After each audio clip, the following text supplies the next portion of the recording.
Hello everyone. तो आज हम पढ़ेंगे एडमिनिस्ट्रेटिव थिंकर में पीटर ड्रकर के बारे में। तो सबसे पहले इंट्रोडक्शन पढ़ते हैं पीटर ड्रकर का। Peter Drucker was an famous management thinker, writer and consultant. He is known as a father of modern management भी कहते हैं पीटर ड्रकर को।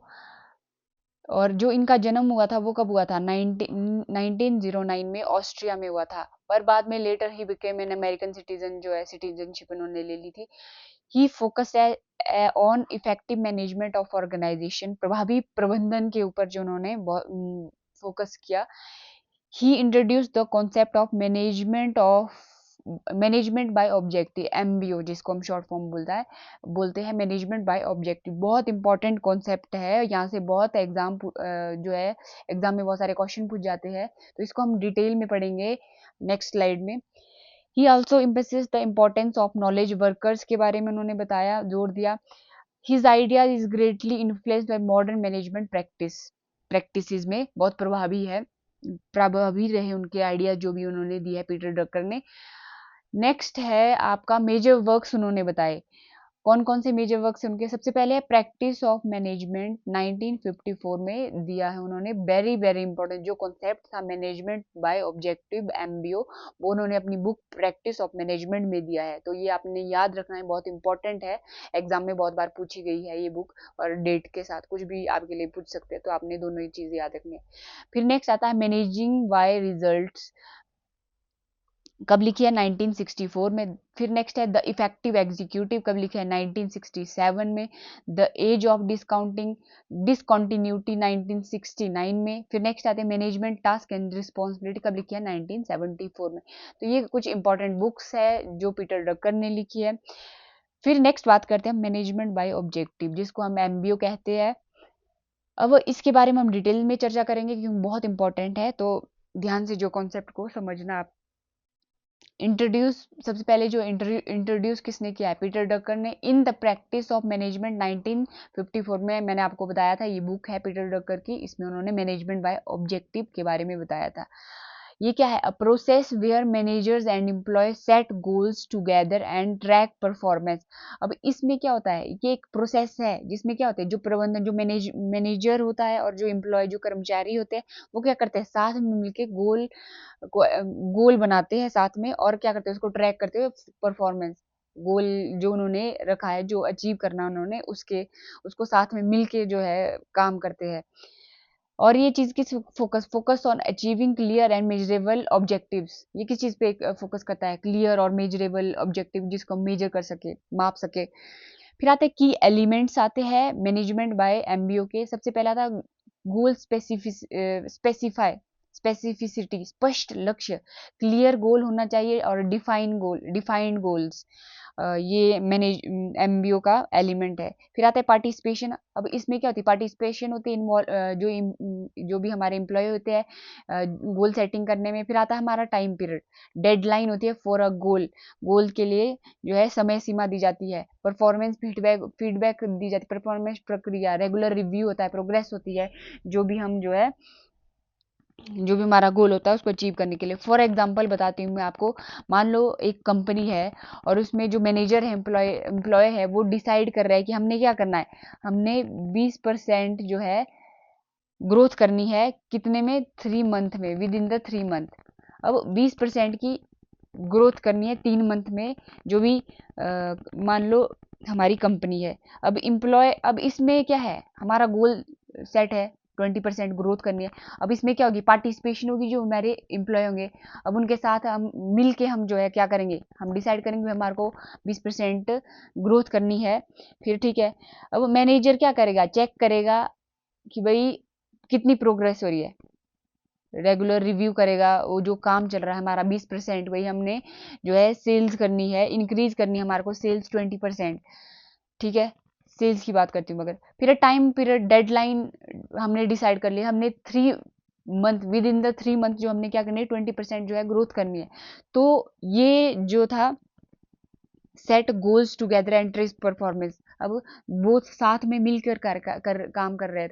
तो ये है concept of management by objective, जहाँ पे हम, अब नाम से ही लग रहा है कि मैनेजमेंट कर रहे हैं हम, किसके थ्रू, ऑब्जेक्टिव के थ्रू हमने सेट डिसाइड किया कि हमारा गोल क्या है, अचीव उसको ट्रेस किया, हमने ट्रैक किया परफॉर्मेंस को, और साथ में मिलकर जो हमने गोल डिसाइड किए। तो ये था एग्जांपल मैनेजमेंट बाय ऑब्जेक्टिव का। फिर नेक्स्ट आता है स्टेप्स क्या होते हैं, steps of management bye objectives.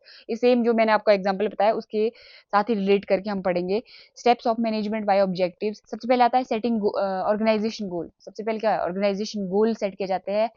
Overall गोल जो होते हैं लॉन्ग टर्म या शॉर्ट टर्म, कोई कुछ भी हो सकता है, ये डिपेंड करता है। हमने 3 मंथ का टारगेट सेट किया था। फिर आते हैं सेटिंग डिपार्टमेंटल ऑब्जेक्टिव। अब डिपार्टमेंट सेट करता है its own goal based on overall objective के ऊपर। फिर नेक्स्ट आता है डिस्कस एंड सेटिंग इंडिविजुअल गोल। अब मैनेजर और एम्प्लॉय क्या करते हैं, जॉइंटली सेट करते हैं इंडिविजुअल गोल्स। फिर आते हैं define expected result, performance standard क्या हमारा clear standard set of measure performance होते हैं। फिर आता है मॉनिटर परफॉर्मेंस, प्रोग्रेस रिव्यू किया जाता है कि भाई हाँ रेगुलर चेकिंग की जाती है प्रोग्रेस हमारा, मंथली वीकली डिपेंड करता है कि आप किस तरीके से करते हो। फिर नेक्स्ट आता है हमारा providing feedback. Feedback suggest improvement के लिए जो है फीडबैक दी जाती है। परफॉर्मेंस अप्रेजल की बात करते हैं हम। Final evolution of employ performance, वही जो भी एम्प्लॉय ने परफॉर्मेंस किस तरीके से किया है, परफॉर्मेंस अप्रेजल देखा जाता है किसी भी एम्प्लॉय का जो भी उसको काम को कर रहा है। तो ये क्या था, स्टेप्स थे मैनेजमेंट बाय ऑब्जेक्टिव। जैसे मैंने आपको बोला कि हाँ ऑर्गेनाइजेशन, हमने जो है एक एग्जांपल लिया था कि भाई किसी भी इंडस्ट्री में मान लो सेल्स को हमने 20% इंक्रीज करना है विद इन द 3 मंथ, तो हमने ऑर्गेनाइजेशन गोल सेट कर लिया। हमने शॉर्ट टर्म का जो है गोल डिसाइड किया। फिर डिपार्टमेंट ऑब्जेक्टिव्स भी होंगे, ओन गोल्स भी हो सकते हैं उनके। मान लो अब 20% है, अब डिवाइड करके वही चलो 5-5% जो है हम जो है अलग से डिपार्टमेंट को काम दिया कि आपने जो है ये काम करना। फिर हमने क्या करा, इंडिविजुअल ऑब्जेक्टिव भी हो सकते हैं उसमें। रिजल्ट देखें, परफॉर्मेंस स्टैंडर्ड क्या है, परफॉर्मेंस रिव्यू क्या चेक किया, फीडबैक सेल्स में वही जो भी हमारे पास कस्टमर आ रहे हैं उनका रिव्यू लिया हमने, फीडबैक लिया, उस चीज से क्या सजेस्ट, जो उन्होंने सजेशन किया भी इंप्रूवमेंट का, उस पर फोकस किया, परफॉर्मेंस अप्रेजल की बात की। तो ये स्टेप्स है मैनेजमेंट बाय ऑब्जेक्टिव एमबीओ के। फिर नेक्स्ट बात करते हैं हम द इफेक्टिव एग्जीक्यूटिव। कब ये बुक लिखी पीटर डकर ने, कब 1967 में। फिर इसमें क्या बात किया है, नाम से ही लग रहा है the effective executive, famous book Peter Drucker ने फोकस ऑन मैनेजरियल इफेक्टिवनेस के ऊपर जो है फोकस किया है इसमें।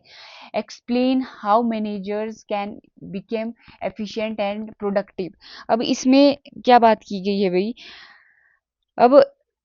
अब जो एक प्रबंधक है, जो मैनेजर है, वो किस तरीके से कुशल और उत्पादक जो प्रोडक्टिव बन सके। अब कैसे, अब एक एग्जांपल मान लो मैनेजर है, वो किस चीज पे फोकस करेगा, इंपॉर्टेंट टास्क पे फोकस करेगा, डेलीगेट्स करेगा स्मॉल वर्क्स टू अदर, और क्या करेगा, यूज करेगा प्रॉपर टाइम को, जो भी टाइम है उसको प्रॉपरली किसके लिए, मोर एफिशिएंट और प्रोडक्टिव के लिए जो है वो इन चीज़ों को ध्यान रखेगा, इफेक्टिव तरीके से काम करेगा, टाइम को ध्यान में रखेगा, अपना जो इंपॉर्टेंट टास्क है उस चीज़ पे फोकस करेगा, और काम को जो है स्मॉल वर्क्स में डिवाइड डेलीगेट करेगा, दूसरों को डेलीगेट करेगा। ये कॉन्सेप्ट दिया है किसने, पीटर ड्रकर ने, द इफेक्टिव एग्जीक्यूटिव। फिर आता है जेनरिक मैनेजमेंट, ये एग्जाम में पूछा जाता है जेनरिक मैनेजमेंट का कॉन्सेप्ट किसने दिया है, ये भी पीटर ड्रकर ने दिया है। अब इसमें क्या है, मैनेजमेंट प्रिंसिपल जो होते हैं वो कैसे है, यूनिवर्सल है, इसमें उन्होंने ये बात की। एप्लीकेबल टू ऑल ऑर्गेनाइजेशन, ये क्या है, एप्लीकेबल है सभी ऑर्गेनाइजेशन, चाहे हमारा बिजनेस हो और गवर्नमेंट हो, एनजीओ, जो जहाँ भी उन्होंने कहा कि जो जेनरिक मैनेजमेंट, जो भी मैनेजमेंट की जितनी भी एक्टिविटीज होती है वो क्या है, यूनिवर्सल है। फिर आता है नॉलेज वर्कर, टर्म इंट्रोड्यूस किसने, पीटर डकर ने इंट्रोड्यूस किया नॉलेज वर्कर। अब इसमें क्या है कि referred employ whose main asset knowledge skill expertise. अब इसमें क्या है, नॉलेज वर्कर, वही जो भी वर्कर्स किसी भी इंडस्ट्री में कहीं भी काम कर रहे हैं, वर्कर है, उनके पास क्या है, नॉलेज होना चाहिए, स्किल होनी चाहिए। विदाउट स्किल जो है वो कैसे काम करेगा। मान लो अगर आप भी अब खुद को मान लेंगे कि भाई हाँ मुझे किसी इंडस्ट्री में काम करना है, मेरे पास स्किल है, सेल मतलब मैं सेल्समैन का काम कर सकता हूँ, अच्छा ऐसा मान लो आप, सेल्स गर्ल कुछ भी हो सकता है। अब आपके पास स्किल है कि आप अच्छे से कम्युनिकेट कर सकते हो, आप अच्छे से सेल कर सकते हो, आपको उस चीज़ की नॉलेज है, उस चीज का एक्सपीरियंस है, कुछ भी हो सकता है, आपका स्किल है वो, आपके पास नॉलेज है उस चीज के बारे में, आप एक्सपर्ट हो सकते हो, मान लो आपने कहीं और भी काम किया होगा। तो वो उन्होंने बताया कि मतलब मेन जो है एसेट है, मेन ताकत है तो ये चीज़ें बहुत ज़रूरी मतलब इम्पोर्टेंट है, भाई नॉलेज होना चाहिए वर्कर्स के पास, सिंपल अगर बोले तो। फिर नेक्स्ट बात करते हैं हम स्मार्ट गोल्स की। बहुत इंपॉर्टेंट है स्मार्ट गोल। अब ये जो टर्म है स्मार्ट, इसके अब अपने मतलब हर एक वर्ड के जो है मीनिंग है, इसमें आगे पढ़ते हैं। और ये किसने इंट्रोड्यूस किया है? जॉर्ज टी डॉर्गन ने। कब? 1981 में। स्मार्ट गोल्स किसने इंट्रोड्यूस किया है? जॉर्ज टी डॉर्गन ने 1981 में। बहुत इंपॉर्टेंट है भाई, ये किसने इंट्रोड्यूस किया था? Helps in setting clear and achievable goals. अब ये किस चीज, स्मार्ट गोल्स किस चीज में हेल्प करता है? हमारे गोल्स को अचीव करने के लिए और हमारे गोल को सेट करने के लिए, क्लियर गोल हो सके हमारे। अब कंपोनेंट्स क्या है इसके? एस से क्या है? स्पेसिफिक है, क्लियर गोल की बात की है। एम से क्या? मेजरेबल है, मापने योग्य। ट्रैक प्रोग्रेस, अचीवेबल है कि प्राप्त करने योग्य। रियलिस्टिक है, रेलिवेंट, आर से रेलिवेंट, मीनिंगफुल है, कुछ मीनिंग प्रासंगिक रेलिवेंट है उन चीज़ों का। फिर आता है टी से टाइम बाउंड, फिक्स्ड डेडलाइन की बात की गई है। तो ये क्या कॉन्सेप्ट था स्मार्ट गोल्स में? जॉर्ज टी डॉर्गन ने ये जो है कंपोनेंट्स बताए थे। अब आपको मैं एग्जांपल बताती हूँ स्मार्ट गोल्स का एक। मान लो हमारा स्वच्छ भारत मिशन की बात कर रहे हैं हम, ठीक है। अब स्वच्छ भारत मिशन है, इसमें हम मान के चल रहे हैं ऐसे, ठीक है, कि हमें जो है 500 टॉयलेट टॉयलेट्स बनाने हैं। कहाँ? विलेजेस में, ठीक है, हमारे विलेज में, कोई भी विलेज में जो है 500, हमारा टारगेट है, हमारा गोल है 500 टॉयलेट्स बनाने के। और कितने? With in the 6 month. अब 6 महीने में हमारे को 500 टॉयलेट बनाने हैं गांव में, ठीक है, स्वच्छ भारत मिशन। अब अब देखिए कि हमारा गोल क्या है? क्लियर है, स्वच्छ भारत मिशन में हमने 500 टॉयलेट्स बनाने हैं। फिर ये क्या है? ट्रैक प्रोग्रेस है कि भाई हाँ हम ट्रैक कर सकते हैं, मापने योग्य है, मेजरेबल है कि भाई हाँ जी 1 2 3 टॉयलेट, 4 5 जितने भी हम बना रहे हैं। अब अचीवेबल, प्राप्त करने योग्य है, रियलिस्टिक है, ये रियलिस्टिक है कि भाई हम टॉयलेट बना रहे हैं। फिर आता है रेलिवेंट, प्रासंगिक, कुछ मीनिंग है इस चीज का कि यहाँ टॉयलेट स्वच्छता, क्लीनलीनेस के लिए जो है कुछ मतलब है इस चीज का, जो हम टॉयलेट स्वच्छ भारत मिशन के अंदर बना रहे हैं।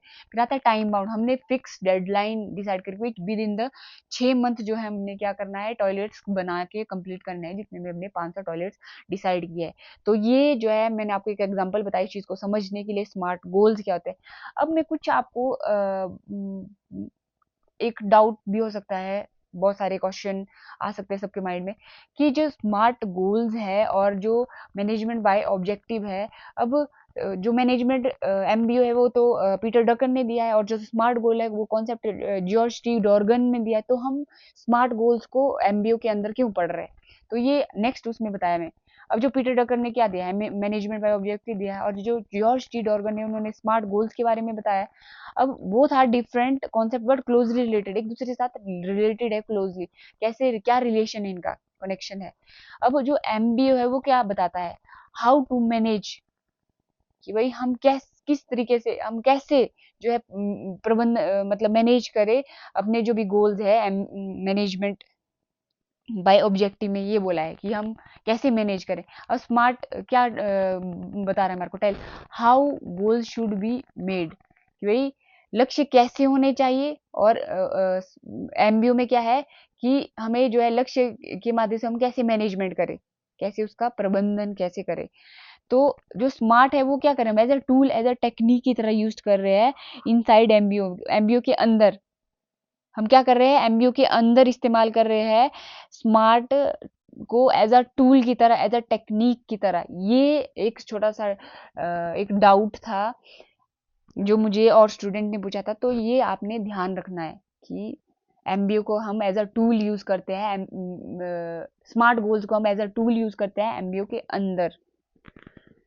तो फिर नेक्स्ट बात करते हैं हम कंक्लूजन की। The idea of Peter Drucker and George T Doran made a management more systematic और रिजल्ट ओरिएंटेड है, ये जो भी हम उन्होंने बताया।